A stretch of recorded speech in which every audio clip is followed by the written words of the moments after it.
Hey everybody, welcome back to our weekly podcast. My name is Patrick Tan, the General Counsel for ChainArgos. With me, as usual, always is our CEO and Chief Data Scientist, Jonathan Reiter. Thanks for joining us. Thanks for tuning in. Thanks for all the likes, comments, and subscribes. And what do we have for you this week? We're going to visit some of the oldies but goodies because the hits just keep on coming. So we're going to talk about Binance. They've been in the news lately, not for all the right reasons, but let's have a little bit of a discussion about that. We're going to talk a little bit about DCG. Oh, we haven't heard that name for a while. Digital Currency Group, if you guys can recall, and they have been and continue to be embroiled in that litigation with the government. And then finally, we'll take a look at Robinhood. Seems like everybody's getting into legal troubles these days, John. How do you feel about that? I mean, like everybody we're talking about in today's episode has some kind of a legal problem. Well, I think everyone we've ever talked about either has or had or will have a legal problem. Yeah. But that's different. So let's talk a bit about Binance. This is an interesting one. As some of you may or may not know, John and I are currently located in an undisclosed location in Singapore. And the current Binance CEO also hails from this city-state. If you don't know where Singapore is, it's difficult to spot on a map. But I can assure you it's a real place as opposed to, say, maybe like Wakanda.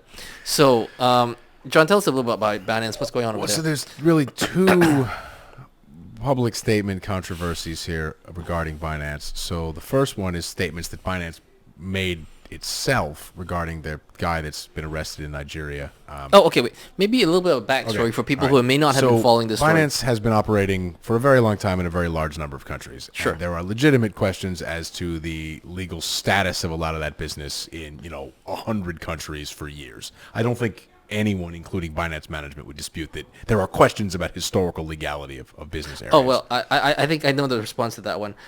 If you don't have a headquarters, you technically can't be regulated against because you don't technically exist. You're more like a lifestyle choice. I just said there's questions. In some cases, in this particular case, they appear to have acknowledged behavior that wasn't legal yes. that they undertook. And in other cases, it's just unclear. But because they're so big and operate in so many places, everyone can agree there's open questions.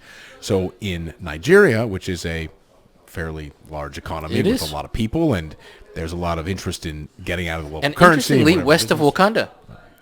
I don't actually know exactly where that is in the movie, but whatever. Some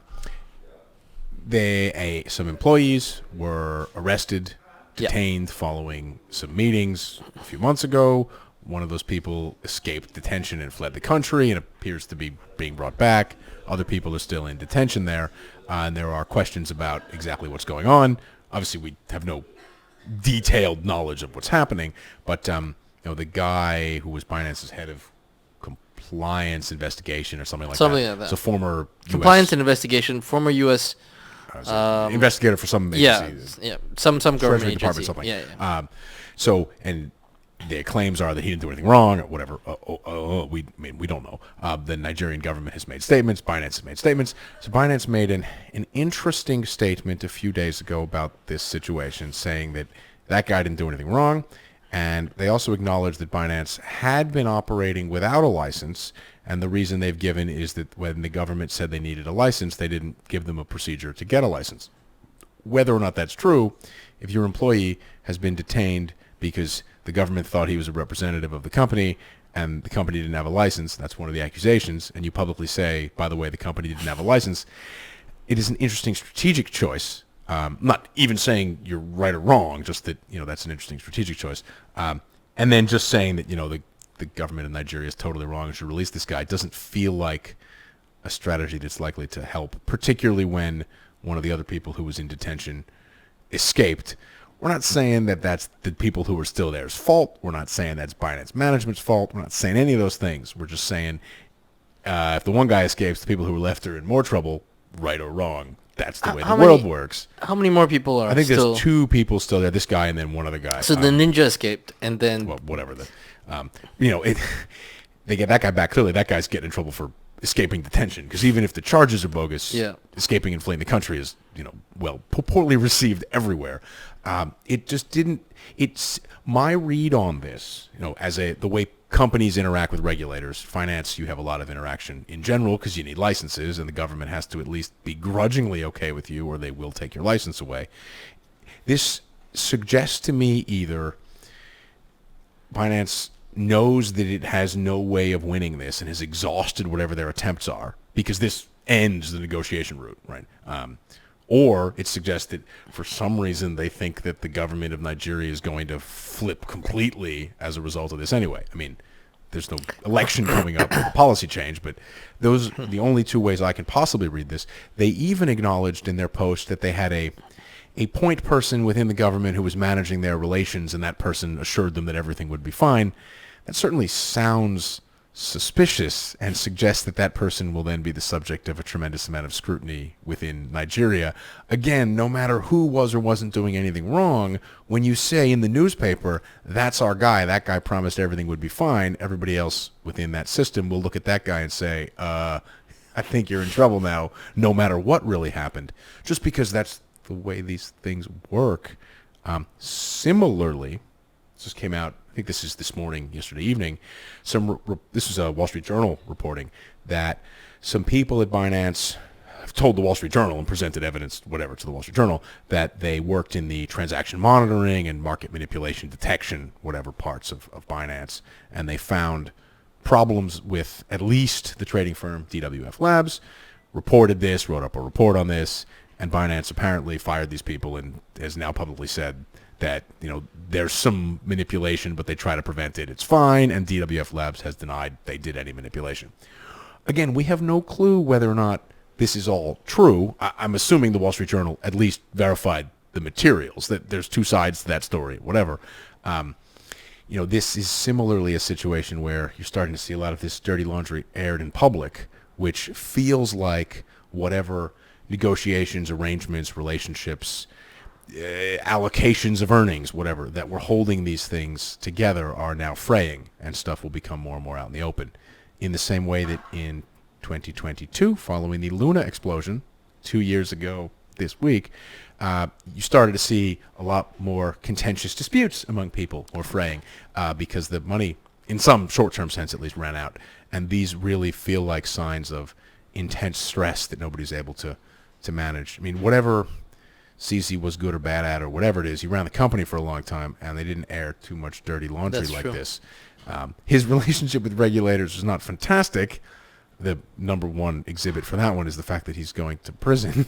But it wasn't quite like this. So they need to figure out how to not have these difficulties anymore, or they're not going to be able to survive as a large financial services business, because anyone who's worked in any kind of management position in any kind of financial services business will tell you arguments in public and or with the government, particularly in public, are not okay. And if this continues to happen, you will lose all your licenses, get shut down, and everybody will get in trouble, because a lot of it depends on them deciding that you're a person of the appropriate caliber, style, whatever, and the government does not want to be embarrassed by this kind of stuff. And by the government, I mean the 120 countries they operate in, or whatever it is, right? So you got real problems here. They can be friendly with one place, but unless all of their customers are in that one place, and this isn't even true for people like Citibank, right? You got lots of countries you got to be nice to. So it's interesting to watch the wheels falling off the bus to some extent there, which it should be fixable. I don't know. Their old U.S. CEO or chief marketing officer, whatever, was a marketing person, right? Hillman had been a marketing executive. PR. Maybe they should hire a PR marketing person to start to write some of this. I'm not even saying the people making these comments are trying to do the wrong thing. I'm just saying it's an interesting approach. Yeah. Like some of the language in that blog post regarding the Nigeria stuff. Mm-hmm. If I had a company, well, we do have a company, but if our employees were maybe incarcerated in some country somewhere else, I don't think my first instinct would be to insult the government and or system and or officers of that country, or impugn their integrity, or draw attention to their historical troubles. I wouldn't do any of these things. I wouldn't do stuff to antagonize them. That seems to me to be, I mean, you may be the world's biggest crypto exchange, fine, whatever, but you don't have an army and a GDP. So yeah. Similarly, the responses to the market manipulation stuff also just didn't feel professional in the way that to some extent they used to. I mean, you can say a lot of things about large questionable crypto firm marketing and public statements, but there was a a professional nature to a lot of it where, you watch politicians and they don't really answer the question, and that's kind of a sign they're good at their job, right? And when they start just answering the questions plainly, very few of them, not none of them, the really good ones can do it, but very few of them do really well when they start answering the questions honestly and directly. All right, so that segues actually to the DCG problems. So DCG's motion, Barry Silbert specifically, his motion to dismiss on some of those fraud charges that have been brought against him. Yeah, so it's the 2-year anniversary of Luna exploding, which is essentially when DCG, Alameda Research, FTX, Celsius, 3 Hours Capital, when a lot of these companies actually went insolvent. Yes. They may not have realized it yet, but it's now extremely clear that these people had properly run out of money by 2 years ago, roughly today, tomorrow, whatever day exactly it is. So there's a long-running sequence of actions regarding Digital Currency Group, Genesis, and stuff related to Gemini Earn. We've talked about this before. So in this case, the New York Attorney General, New York State, is bringing a variety of fraud-type charges against Digital Currency Group, Barry Silbert, as it relates to the Gemini Earn program and some other things. Roughly, the allegation is that he lied about the financial condition of the companies, misrepresented it, and got people to not withdraw their money and deposit more money. He lied to, there's allegations he lied to Cameron Winklevoss at lunch and whatever, this kind of stuff. There's a lot of documentary evidence. So this is from 2 months ago, but we don't follow this so closely anymore because it's all very quiet. They filed both Barry Silbert personally and Digital Currency Group, each on the behalf of their charges, filed motions to dismiss some of the charges against them because they think these are baseless claims. Roughly speaking, the claim is that these guys had nothing to do with arm's length decisions made at Genesis, a subsidiary of theirs, which, I mean, on some level, yes, fair enough. Like, you companies are separate for a reason. Yes. However, they include, as part of the defense, exhibits chat transcripts and emails and whatnot that are very interesting. And then if you look at some of the end of last year filings related to the Gemini Earn continually ongoing litigation over who gets what money, I don't know. We now have a situation where Barry Silbert, we published this a year ago, almost a year maybe ago. More than that. A broker-dealer he owned personally pulled about $1 billion from Genesis during the period following the Luna explosion. And he's presenting chat transcripts in which he says himself that they need to preserve liquidity within Genesis at that time. Yeah. While he's yanking the money, just over $1 billion in liquidity. I don't know how that's going to go over with anybody. It's an interesting situation. However, this has gone on now for years without any real resolution. They managed to pay back some of their loans that rolled off, so they only have some longer dated whatever stuff outstanding. Whether he can run this whole thing into the ground, maybe, who knows. A lot of them are trying to, and they're disputes just like in the FTX case, which we can touch on very, very briefly in a second here. Crypto prices have gone up since then, and a lot of them are trying to say, well, we can't pay them back like for like in coin, in token, whatever, but dollarized versus now, they can get most of their recovery, so just pay them back and move on. I wonder if you'll see a bunch of attempts to do that, and then the world being what it is, prices collapse and the deals fall apart. We've seen this before, where people thought they came to deals, the price drops, everybody changes their position. There's been no real progress on that except for an awful lot of legal wranglings. I'm astonished they can't simply claw the money back from him and move on, or at least sue him. But not one of these companies has gone after him personally for the assets that are quite well public documented that he has. Whether he's still managing to exercise control over management of the subsidiary. I can tell a brief story as relates how a bankrupt company can still exert control over arm's length subsidiaries from the Lehman Brothers liquidation process. So Lehman Brothers had a AAA rated subsidiary for derivatives trading. The mechanics of this don't matter. Just the fact that large banks deal with very highly rated governments and, oil company types, government financing vehicles that will only trade with AAA rated counterparties. They sometimes need swaps for whatever reason. So investment banks in the old days, to some extent still today, create very highly capitalized bankruptcy remote vehicles that allow these guys to transact with people that meet their needs. Following the Lehman Brothers bankruptcy, the AAA rated entity kept kicking. Now, if you imagine you work for a oil exporter government or a financing agency related to a large oil exporting government, you expect that you're going to be around longer than your counterparties, right? So this has all been accounted for in the contracts. You contemplated well-known famous bank disappearing because the oil keeps coming out of the ground, right? You're going to last longer.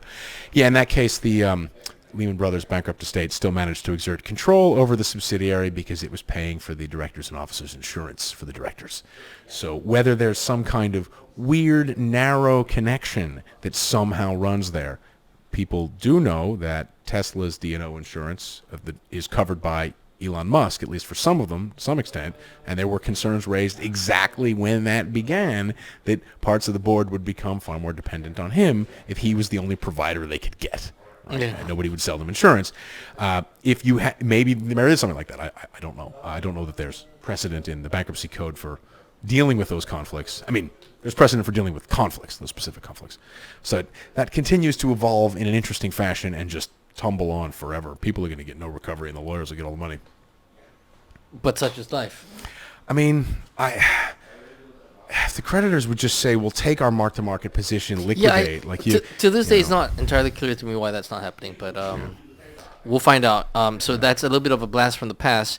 Finally... the blast that keeps on blasting or giving or something, yeah. The hits keep on coming. So finally, we're going to talk about Robinhood and their potential issues with the SEC, and we're going to do a bit of data on this. So let's have a look. We'll start with here. And John, take it away. Alrighty, so Robinhood got a Wells notice, so SEC pending action. Once again, as with Consensus, other people in the recent past as well, Uniswap, similar, they didn't actually make the Wells notice public. They've just made some comments about how unfair it is. So we don't know exactly the substance, but we can infer some things. So what we're looking at here is just token inflows by month. This is just Ethereum. These are the major tokens that Robinhood trades by month into Robinhood wallets. So this gives you an idea what tokens they have in meaningful amounts and for how long. I mean, you can also get the list of tokens they support off the app, the website, whatever, but it doesn't show you the amount that they have coming in. So these are in dollars or these are in tokens? These are tokens. These are in token, and then this is in dollars. This is in dollars. So I think we can do a table. Ooh, no. Let's do that. So, all right, so these are in dollars. So you can see here, these are tens of millions of dollars a month of SHIB, Uniswap, USDC is tens of millions, Chainlink tokens, Ethereum is bigger amounts, Compound, Aave, whatever. Okay, so what's interesting here, you can see this is a bunch of different tokens and, how long this has gone on. So what do we got? ETH is here. Okay, right, it's the purple one. There's $100 million a month, whatever it is, something like that. We don't know which tokens this Wells notice is about, right? The question is, are there any tokens here plausibly that the SEC might be claiming are securities? And I would note, in particular, you see here, Aave, it's that blue one there, so those are real amounts. These are tens of millions a month. Compound, which again, DeFi governance protocol, meaningful amounts. Ethereum, everybody knows is, somewhat unclear at this point. Uniswap, right? It's that one's here, tens of millions again a month. We don't know which tokens they're complaining about, but it is certainly plausible that the SEC would assert that Aave, Compound, Uniswap was a security. Doesn't mean it is, but it means that they might assert that, right? And what happens here is the SEC, and we've seen this before, tries to find someone they can go after on one of these cases that is in a weak bargaining position. And because Robinhood is a heavily licensed equity broker with retail customers and the rest of it, if they come to them and say, we think that Aave and Compound are securities, please pay this fine, Robinhood's probably going to take that deal. Yeah, I'd pay the fine. I would pay the fine. We're not endorsing that strategy in any moral sense, maybe in a strategic sense. We're saying, well played. But that's kind of the way this stuff goes sometimes. The CEO of Robinhood has said that they had, I think he said 16 meetings. And then at that point, the government said they want to have any more meetings. we don't know what happened in those 16 meetings, but it's entirely plausible that at some point the government said, look, we think some of these tokens are securities, and Robinhood, echoing Coinbase, said, we have a procedure, none of these are securities. I'll note that these things are also listed on Coinbase. And eventually when the meetings devolved into, we have a process, and the government said, we don't necessarily defer to your process. They just didn't want to have any more meetings about that, which is fair enough, actually. I wouldn't make it to 16 meetings. So they are doing meaningful amounts of business in tokens that it's believable the government believes are securities. This is not an endorsement or a criticism of the SEC's strategy of doing it this way. It's a statement that they're doing it this way. They keep doing it this way. And if you're surprised they're doing it this way, that's on you, right? Robinhood, to the extent to which they think the rest of their business is valuable, should probably have been far more aggressive in stopping token usage quite a while ago. Again, I'm going to propose a thing they could have done. It may sound unfair to some people, but it won't result in fines, right? If you went to the government and said, we've decided, given the current legal environment, the uncertainty around tokens is unclear, so we're going to delist them, and we're going to wait until there's a better procedure, and we're going to hire some lawyers, and we're going to send you a report, and we'd like your feedback on the report, right? And you send a totally fresh group of external lawyers that you paid without anybody from your company with a vested interest in your business to go and talk to them about it, right? And then 18 months later, or 2 years later, or whenever some process exists or doesn't exist or whatever it is, and then you start trading them again. You can argue that's unfair, but you're not going to get fined on that one, right? Or at least if you get fined on that procedure, yeah, that's pretty crazy. What seems to have happened here is very similar to Coinbase, and we're guessing a little bit, but frankly only a little bit, is that they keep listing all these tokens and saying their process is perfect. We engaged with the government. The government told us that they weren't confident what we were doing was legal. We kept doing it, and then they got pissed off at us. It sounds a little bit like the Binance Nigeria situation where they were told to get a license. They asked how to get a license. The government said, we're still working on that. Talk to us. We'll try and figure it out. But you don't have a license. And Binance said, we're going to keep doing business, but let's try to get a license. You may even think it's unfair, but you can't act surprised, right? I mean, the world is unfair sometimes. Maybe that should be the headline of this podcast. Well, I don't think it's just a matter of the world being unfair. I mean, your response can be constantly, our system is perfect, nobody can question us, our intelligence is, unparalleled, so therefore I don't have to listen to anything you have to say. That's nuts. These are real amounts of money, right? I mean, this is millions of dollars of Uniswap tokens, whether the Polygon tokens or whatever. They migrated networks, that's why that cuts off. Chainlink tokens, hundreds of millions of dollars a month. This is a huge amount of Ethereum published their compound. At this stage, actually, because Robinhood still makes quite a bit of money from all its other segments of business, I would just pay the fine and move on. Oh, well, that was the last bit I would say on Robinhood, is because they have an existing valuable business that involves the trading of securities. Whether or not you think Robinhood's a great business or not, there's revenue there. It's a company. It has a market value. They may have risked all of that to do this, and there probably will be shareholder lawsuits if this goes down poorly, because if a small fraction of your revenue comes from a thing that gets you in very serious trouble, I mean, you can have issues with the plaintiff's bar in the United States, but you will get sued. And on that note, thank you for tuning in. Thanks for the likes, comments, and subscribes. I appreciate when you guys do that. Please do keep that coming. Have a great weekend ahead, and we will see you again next week. Thank you. Bye-bye.